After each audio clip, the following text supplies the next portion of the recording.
Hello friends, again welcome back to the channel. നമ്മളിന്ന് discuss ചെയ്യുന്നത് moving charges and magnetism എന്ന ചാപ്റ്ററിലെ ഒരു ക്വസ്റ്റ്യനാണ്. ക്വസ്റ്റ്യൻ പ്രകാരം നമുക്ക് നൽകിയിരിക്കുന്നത് ഇതുപോലെ ഒരു സ്ക്വയർ ലൂപ്പാണ്. നമ്മൾ ചോദിച്ചിട്ടുള്ളത് ഈ സ്ക്വയർ ലൂപ്പിൻ്റെ മാഗ്നറ്റിക് മൊമെൻ്റ് എത്രയാണെന്ന് കണ്ടുപിടിക്കണം, അതും വെക്റ്റർ ഫോമിൽ. ഓക്കെ, നമുക്ക് നോക്കാം. അപ്പോൾ ആദ്യം ചെയ്യേണ്ടത്, നിങ്ങൾ ഇങ്ങനെ നോക്കുന്നതിന് പകരം ലുക്ക് ഫ്രം ദ ടോപ്പ്, മുകളിൽ നിന്നും താഴേക്ക് വ്യൂ ചെയ്യാം. അങ്ങനെ മുകളിൽ നിന്നും താഴേക്ക് വ്യൂ ചെയ്യുമ്പോൾ നിങ്ങൾക്ക് കാണാൻ സാധിക്കുക സെഡിന് കാണാൻ സാധിക്കും, എക്സ് ആക്സിന് കാണാൻ സാധിക്കും, അതുപോലെ ഈ അപ്പർ ബ്രാഞ്ച് അല്ലെങ്കിൽ അപ്പർ ആമായ ബി സി എം കാണാൻ സാധിക്കും. ഓക്കെ, അപ്പോൾ നമുക്കിത് ഇവിടെ നിന്ന് വരയ്ക്കാം. ഇവിടെ കാണാൻ സാധിക്കുന്ന ആൾക്കാരെ ഒന്ന് we can see the X axis, we can see the Z axis. അപ്പോൾ എക്സ് ആക്സിസിന് കാണാൻ സാധിക്കും, സെഡ് ആക്സിസിന് കാണാൻ സാധിക്കും. പിന്നെ കാണാൻ സാധിക്കുന്നത് ബി സി എന്ന ആമാണ്. അത് നമുക്കിവിടെ വരയ്ക്കാം. ആം ബി സി, നമുക്ക് പേര് കൊടുക്കാം ബി സി. ഈ ഇത്രയും ആൾക്കാരെ നമുക്കിവിടെ കാണാൻ സാധിക്കും. എവിടെ നോക്കുമ്പോൾ ഫ്രം ദ ടോപ്പിൽ നോക്കുമ്പോൾ ഇത്രയും ആൾക്കാരെ നമുക്കിവിടെ കാണാൻ സാധിക്കും. ഇനി നമുക്കറിയാം മാഗ്നറ്റിക് മൊമെൻ്റ് ആക്ട് ചെയ്യാം, that is normal to the plane of the loop. ഇവിടെ കറൻറ്റ് ഫ്ലോ ചെയ്യുന്നത് ഈ ഡയറക്ഷൻ കൂടിയാണ്.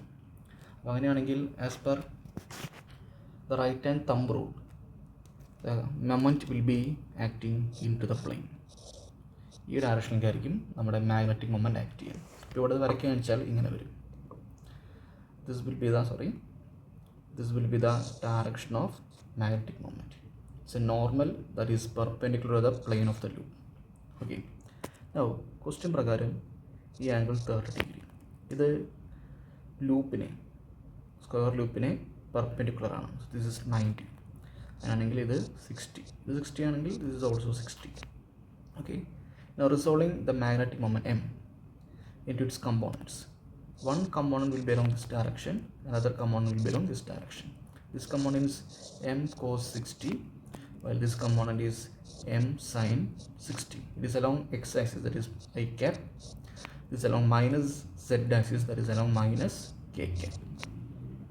അപ്പോൾ അങ്ങനെയാണെങ്കിൽ the magnetic moment here equals m cos 60 I cap minus m sin 60 j cap എന്ന് വരും. ഓക്കെ, ഇവിടെ m എന്ന് പറഞ്ഞാൽ it is current flowing through the loop into area of the loop. Current flow in the loop is 10, area is 10 centimetre into 10 centimetre, that is 10 into 100 into 10 raise to -4 ampere metre square, that is 0.1 ampere metre square. So we can write magnetic moment vector equals 0.1 cos 60, it is 1/2 I cap, minus 0.1 sin 60 is √3/2, this is k cap.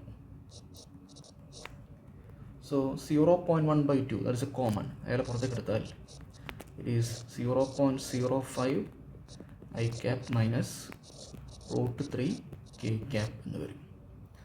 So this is the final answer. Okay, thank you.